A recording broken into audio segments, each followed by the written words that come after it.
நம்பிக்கை நம்பிக்கை நம்பிக்கை நம்பிக்கை இல்லாமல் நாளை இல்லை. வசந்தும் நானும் உயிருக்கு உயிரா காதலிச்சோம். 1 வருஷம் இல்ல, 2 வருஷம் இல்ல, 6 வருஷம். அவர் மேல இருந்த அசைக்க முடியாத நம்பிக்கையினால அவருக்காக நான் எவ்வளவு நாள் காத்துட்டு இருந்தேன் தெரியுமா? அது மட்டும் இல்ல, கல்யாணத்துக்கு முன்னால என்னையே நான் அவர்கிட்ட எழுந்தேன். ஆனா வசந்த் என்னை ஏமாத்திட்டார. அதோட நிறுத்தல. அந்த சிந்தாமணி என் மேல வேசிங்கிற பட்டத்தை கட்டி என்ன ஜெயில தள்ளனா. ஒரே நாள்ல என் காதல், கல்யாணம், கனவு, எதிர்காலம் எல்லாம். ஆனா அப்பவும் நான் நம்பிக்கை இழக்கல. யார் என்ன சொன்னாலும் பரவாயில்ல, எனக்காக என் வசந்த் இருப்பாருன்னு நினைச்சு ஜெயில இருந்து வந்தப்புறம் அவரை பார்க்க போறேன். அவர் கால்ல விழுந்த, கெஞ்சினே, கதறன. ஆனா அவர் என்ன பண்ணார் தெரியுமா? என் கற்பையே சந்தேகப்பட்டாரு. அதோட நிறுத்தல, என்ன ஓட ஓட விரட்டினாங்க. வசந்தோட நினைவு சின்னம் என்கிட்ட இருக்க கூடாதுன்னு நினைச்சு அந்த சிந்தாமணி அதை அழிக்க எவ்வளவோ முயற்சி பண்ணா. ஆனா முடியல. ஏன் தெரியுமா? நான் எல்லாருக்கும் நியாயமானவளா இருந்தேன் ஜெயந்தி. அதனால கடவுள் என்ன கைவிடல. கோடீஸ்வரர் ராம்கோபாலுங்கிற ரூபத்துல தெய்வம் எனக்கு துணை நின்னுச்சு. இல்லைன்னா இந்நேரம் இந்த நந்தினிய அந்த சிந்தாமணியும் வசந்தும் சேர்ந்து எல்லாமே பண்ணிருப்பாங்க. ஏன் அத்தை செஞ்ச தவறுகளுக்காக ஏன் புருஷன் இப்படி பொறுப்பாக முடியும்? இது எல்லாத்துக்கும் மூல காரணமே வசந்த் தானே. என்ன தொட்டு கர்ப்பமாக்கிட்டு சுலபமா உன் கழுத்துல தாலி கட்டிட்டாரு. என் கணவர் என்ன விரும்பி கல்யாணம் பண்ணிக்கல நந்தினி. நான் கல்யாண மேடையில அவமானப்பட்டு நின்னப்போ என் கண்ணீரை தொடச்சவர் என் கணவர். அவரை மட்டும் அன்னைக்கு இல்லாம இருந்திருந்தா நான் இந்நேரம் தற்கொலை பண்ணிட்டு செத்து போயிருப்பேன். அன்னைக்கு அவர் செஞ்சது கல்யாணம் இல்ல, தியாகம். அந்த தியாகத்துக்கு பலியாகி நிக்கிறது நான் தானே ஜெயந்தி. உனக்கு அவர் நல்லது செஞ்சிருந்தாலும் எனக்கு துரோகம் பண்ணிட்டாரே. உனக்கு முன்னால அவர் காதலிச்சது நான். உனக்கு முன்னால அவர்கிட்ட என்னையே எழுந்தவ நான். உனக்கு முன்னால அவர் புள்ளைய பயத்துல சுமந்துட்டு இருக்கிறவ நான். என்ன சரிதான் நந்தினி, விரும்பின பொருள் கிடைக்கலன்னு தெரிஞ்ச உடனே அதை அழிக்கணும்னு நினைக்கிறது தர்மமா? என் கணவரோட வாழ்க்கையில எல்லா வகையிலும் எனக்கு முன்னாடி வந்தது நீங்க தான். நான் ஒத்துக்கிறேன். நீங்க கேட்டிருந்தா நானே அவரை விட்டு கொடுத்திருப்பேனே. எனக்காக தான் அவர் உங்களையே தியாகம் செஞ்சாரு. அந்த தியாகத்தை உங்களுக்காக நானும் பண்ணிட்டு போயிருந்திருப்பேன். அதுக்காக அவரை கொலை பண்ற அளவுக்கு போகணுமா? கொலையும் சேவல் பார்த்து நின்னு நான் புராணங்களை படிச்சிருக்கேன். ஆனா உங்க ரூபத்துலதான் அதை நான் பாக்குறேன். ஜெயந்தி, வேற யாராவதா இருந்திருந்தா இவ்வளவு நேரம் நான் பேசவே விட்டுருக்க மாட்டேன். வசந்த நான் உண்மையா காதலிச்சேன். அவர் என்னை ஏமாத்தினாருன்னு தெரிஞ்ச உடனே அவரை பழி வாங்கணும்னு துடிச்சேன். ஆனா என்னைக்குமே வசந்த சாகடிக்கணும்னு நான் நினைச்சதே இல்ல ஜெயந்தி. இவ்ளோ பழி உணர்ச்சி உங்க மனசுல இருக்கணும்னு நான் கொஞ்சம் கூட நினைக்கல நந்தினி. உங்க முன்னாடி நின்று பேசுறது கூட எனக்கு பயமா இருக்கு. குழந்தைய சுமந்துக்கிட்டு தாய்மை அடையிற நேரத்துல கூட இப்படி பழி வாங்கணுமா? அந்த அளவுக்கு நான் பாதிக்கப்பட்டிருக்கேன் ஜெயந்தி. வாழ்க்கையில எவ்வளவோ போராட்டங்களை சந்திச்சு நெருப்பாத்துல நீந்தி வந்திருக்கேன். இப்பவும் சொல்றேன், அந்த வசந்தும் சிந்தாமணியும் மட்டும்தான் எனக்கு எதிரிங்க. நீயும் உங்க அப்பாவும் எனக்கு என்னைக்குமே வேண்டியவங்க தான். உனக்கு என்ன வேணும்னாலும் கேளு, நான் செய்யறேன். என்ன வேணும்னாலும். வசந்த் வேணுமா? இந்த உலகத்துல எந்த மூல முடுக்கல இருந்தாலும் வசந்த கொண்டு வந்து முன்னால நிறுத்துறேன். ஏன் மேலையும் அப்பா மேலையும் அன்பை வச்சிருக்கேன்னு சொல்றீங்க? நேசிக்கிறவங்கள யாராவது அழிக்கணும்னு நினைப்பாங்களா? நான் ஒண்ணுமே பண்ணலையே. ஏன் புருஷன் அடிச்சா என்ன அடிச்சா மாதிரி தான் அர்த்தம். பெரும் புயல் வீசி பெரிய பெரிய மரங்கள்லாம் சாயும் போது சில பூக்கள் உதிரத்தானே செய்யும். அதுக்கு புயல் பொறுப்பாக முடியாது ஜெயந்தி. அந்த புயலை உருவாக்குனதே நீங்க தானே நந்தினி. என் கணவர் நிச்சயமா திரும்பி வருவாரு. நான் கடவுள் மேல வச்சிருக்கிற நம்பிக்கையை விட என் கணவர் மேல வச்சிருக்கிற நம்பிக்கை ரொம்ப அதிகம். அதுவே அவர் திருப்பி என்கிட்ட கொண்டு வந்து சேர்த்துரும். இனிமே நீங்க அவருக்கு எந்த கெடுதலும் பண்ணக்கூடாது. நீங்க எங்க மேல வச்சிருக்கிற நம்பிக்கை, அன்பு உண்மையானதனா நீங்க அவரை விட்டுறணும். ஜெயந்தி, ஜெயந்தி, உனக்காக என் உயிரை கூட கேளு, நான் தரேன். ஆனா அந்த வசந்தையும் சிந்தாமணியும் அழிக்கிற முயற்சியிலேருந்து நான் என்னைக்குமே பின்வாங்க மாட்டேன். வசந்த நான் கண்டிப்பா அழிப்பேன். வசந்த் வாழ்க்கையில இனிமேல் நிம்மதி சந்தோஷம் கிடையாது. நந்தினி, நம்ம வாழ்க்கையை முடிவு பண்ற அதிகாரமே நமக்கு கிடையாது. இதுல இன்னொருத்தவங்களோட வாழ்க்கை இப்படிதான் இருக்கணும்னு முடிவு பண்றது நீங்க யாரு? படைப்பவர் பிரம்மா, காப்பவர் விஷ்ணு, அழிப்பவர் சிவன் சொல்லுவாங்க. ஆனா என்ன பொறுத்த வரைக்கும் வசந்த அழிக்கிற அதிகாரத்தை நானே எடுத்துக்கிட்டேன். நீங்க ஒரு சாதாரண பொண்ணுதான். எந்த பிரம்மாஸ்திரத்தையும் கடவுள் உங்ககிட்ட கொடுத்து அனுப்பல. நீங்க நினைச்சா அவ்வளவு சாதாரணமா யாரையும் அழிக்க முடியாது. ஏன் முடியாது? என்னால கண்டிப்பா முடியும். நான் வசந்த கண்டிப்பா அழிச்சு காட்டுவேன். நந்தினின்னு ஒருத்திய ஏண்டா வாழ்க்கையில சந்திச்சோன்னு காலம் பூரா அவன் நினைச்சு கண்ணீர் விடணும். அது என்னால முடியும். நான் உயிரோடு இருக்கிற வரைக்கும் அது நிச்சயமா முடியாது. சவாலா? இல்ல, ஒரு நல்ல கணவனை காப்பாத்த ஒரு மனைவி எடுக்கிற முயற்சி. தோத்து போயிடுவேன்னு தெரிஞ்சோ எதுக்கு வீணா முயற்சி பண்ற? நீயும் ஒரு பொண்ணுதான், நானும் ஒரு பொண்ணுதான். உனக்குள்ள இருக்கிற அதே சக்தி தான் எனக்குள்ளயும் இருக்கு. நீ அழிக்கணும்னு நினைக்கிற, நான் ஆக்கணும்னு நினைக்கிறேன். எப்பவுமே நல்லது நினைக்கிறவங்க பக்கம் தான் கடவுள் இருப்பாரு. முதல் வேலையா என் கணவர் எங்க இருக்காருன்னு நான் தேடி கண்டுபிடிப்பேன். இனிமே உங்க நிழல் கூட அவர் மேல படாதபடி நான் பார்த்துப்பேன். உன்னால அவர் எதுவுமே செய்ய முடியாது. மூலமா அவர் இழந்த சொத்துக்களை மறுபடியும் மீட்டு கொண்டு வர வைப்பேன். அவர் வாழ்க்கையில் அவர் இழந்த சந்தோஷத்தையும் நிம்மதியும் திரும்பவும் வரவழைப்பேன். இது இந்த ஜெயந்தியோட சபதம்.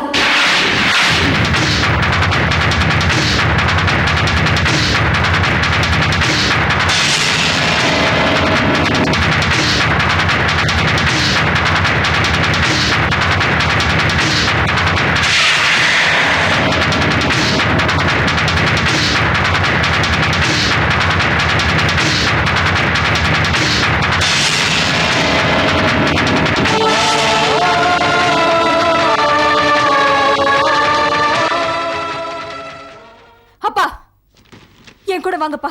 என்னம்மா, நீ எங்க போயிட்டு வர? நந்தினியை பார்த்துட்டு வரேன். நந்தினியவா? ஆமாப்பா. அப்போ அண்ணன் சொன்னதெல்லாம் உண்மைதான். ஆனா ஏன் புருஷன் மேல எந்த தப்பும் இல்லப்பா. அந்த நந்தினி நம்ம கிட்ட பழகும் போது ரொம்ப சாதுவா தெரிஞ்சாங்க. நெருங்கி பழகும் போதுதான் அவங்களோட சுயரூபமே தெரியுது. மாப்பிள்ள தொலைஞ்சு போனதுக்கும் அவங்களுக்கும் ஏதாவது தொடர்பு இருக்குன்னு நினைக்கிறியாமா? நான் அப்படி சந்தேகப்படலப்பா. ஆனா அவரை சீக்கிரமா கண்டுபிடிக்கணும். பிரேம் சொன்ன மாதிரி நம்ம மாப்பிள்ளைக்கும் நந்தினிக்கும் ஏதாவது தொடர்பு இருந்திருக்காமா? அது உண்மைதான்ப்பா. நந்தினிய அவர் எனக்காக தான்ப்பா தியாகம் பண்ணிருக்காரு. கல்யாண மேடையில ஏன் மனத்தை காப்பாத்தணுங்கிறதுக்காக தான் அவர் நந்தினியை கைவிட வேண்டியதா போயிடுச்சு. ஆனா அதை இந்த நந்தினி தப்பா புரிஞ்சுக்கிட்டு அவர் பல வழியில பழி வாங்கிட்டு இருக்காங்கப்பா. ஒரு பணக்கார அப்பா கிடைச்சிட்டாருங்கிற திமிர்ல அவங்க என் புருஷனை தொழில் ரீதியாவோ மன ரீதியாவோ ரொம்ப டார்ச்சர் பண்ணிருக்காங்கப்பா. என்னாலதான் அவருக்கு இவ்வளவு தொல்லையும் இருந்தாலும் எல்லாத்தையும் தாங்கிட்டு அவர் ரொம்ப பொறுமையா நின்னுட்டு இருந்திருக்காருப்பா. அவர் மேல நான் வச்சிருந்த மரியாதை இப்ப ரொம்ப அதிகமாயிடுச்சுப்பா. அவரை எப்படியாவது தேடி கண்டுபிடிக்கணும்பா. மறுபடியும் அவரை பெரிய தொழில் அதிபர் வசந்தா மாத்தி காட்டணும். இனிமே அதுதான் என்னுடைய லட்சியம். போலீஸ் கிட்ட போய் நாமளும் ஒரு கம்ப்ளைண்ட் கொடுப்போம். தீவிரமா அவரை தேட சொல்லுவோம். முடிஞ்சா கமிஷனர் கூட பார்க்கலாம்.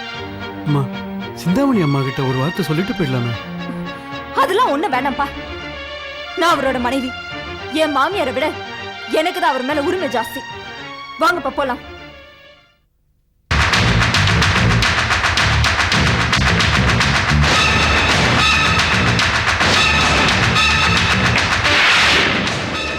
வசந்த் காணாம போன விஷயமா நாங்கள் ஏற்கனவே விசாரணை ஆரம்பிச்சிட்டோம்.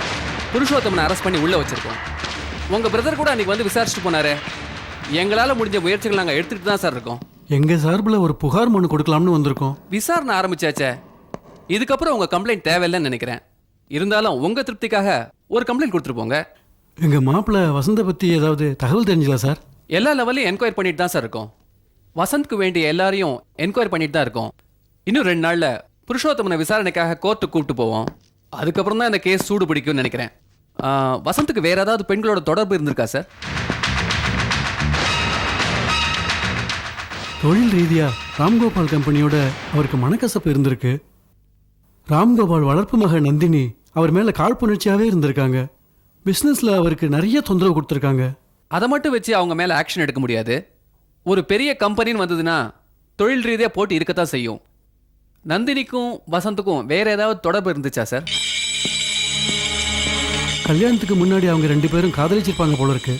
ஓஹோ, அப்போ இந்த விசாரணையில நந்தினியும் ஒரு ஆளா சேர்த்துப்போம். ஆனா மிஸ்டர் ராம்கோபால் பயங்கரமான ஆளு. நந்தினியை விசாரணை பண்ணி அவங்க மேல ஒரு குற்றமும் இல்லைன்னா எங்களை சுப்ரீம் கோர்ட் வரைக்கும் இழுத்துருவாரு. நீங்க ரைட்டர் கிட்ட ஒரு கம்ப்ளைண்ட் கொடுத்துட்டு போங்க, மற்றதை நான் பாத்துக்கிறேன். சரிங்க சார். போயிட்டு வாங்க.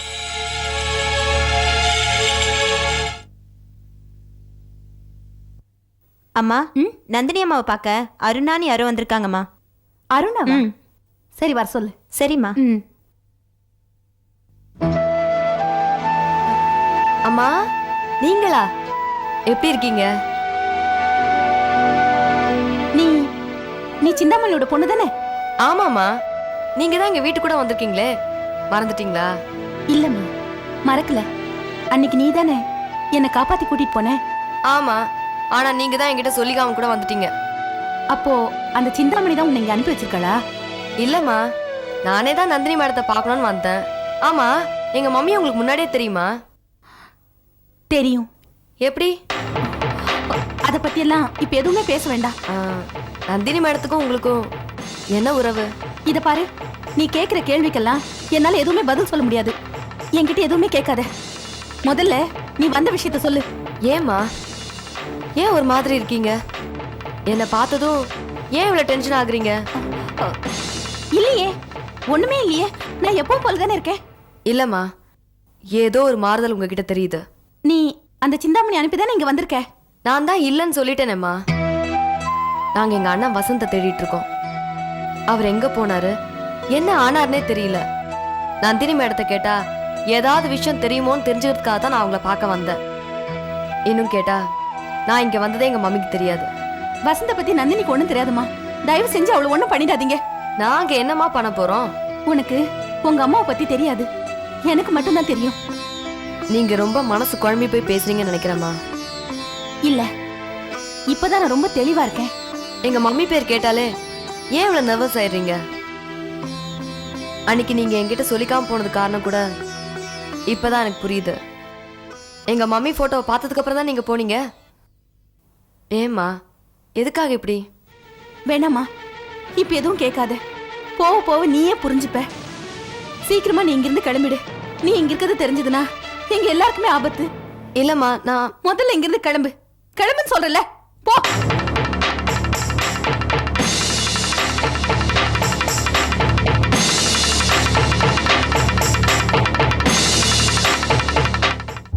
நம்ம கெஸ்ட் ஹவுஸ் உங்களுக்கு வசதியா இருக்கா? சாப்பாடெல்லாம் விலைக்கு வருதா? எதுவாக இருந்தாலும் நான் பார்த்துக்கிறேன், நீங்க கவலைப்படாதீங்க. வசதி எல்லாம் நல்லா தான் இருக்குது. ஆனா ஒரு வேலையை செய்யாம பேசாம உட்கார்ந்து இருக்கிறது தான் போர் அடிக்குது மேடம். கூடி சீக்கிரத்திலே உங்களுக்கு வேலை கொடுக்குறேன், டோன்ட் வரி. அம்மா, உங்களை பார்க்க இன்ஸ்பெக்டரே வந்திருக்காரு. சரி, வர சொல்லு. சரிங்கம்மா. போலீஸ் வராங்க, நீங்க உள்ள போங்க. கமான். வணக்கம் சிந்தாமணி மேடம். வாங்க இன்ஸ்பெக்டர், உட்காருங்க. வசந்த் கேஸ் விஷயத்துல ஏதாவது முன்னேற்றம் இருக்கா? வசந்த் காணாம போனதுல இருந்து என் மனசுல நிம்மதியே இல்ல. வசந்த் கேஸ் விஷயத்துல ஒரு புது திருப்பமா உங்க மருமக ஜெயந்தி இன்னைக்கு ஒரு கம்ப்ளைண்ட் கொடுத்திருக்காங்க மேடம். என்ன, ஜெயந்தி கம்ப்ளைண்ட் கொடுத்திருக்காளா? ஆமா மேடம். யாரையாவது சந்தேகப்படுறதா குறிப்பிட்டு சொல்லியிருக்காளா? ராம்கோபால் மகள் நந்தினிக்கும் வசந்துக்கும் தொழில் ரீதியா போட்டி இருந்ததா சொல்லியிருக்காங்க. ஆனா நந்தினி மேல எந்த கம்ப்ளைண்ட்டும் கொடுக்கல. அப்படியா? சரி மேடம், இந்த மெசேஜ் உங்ககிட்ட சொல்றதுக்கு தான் நாங்க வந்தோம். மேற்கொண்டு ஏதாவது தேவைப்பட்டா கண்டிப்பா நாங்க வருவோம். வரோம் மேடம். சரி.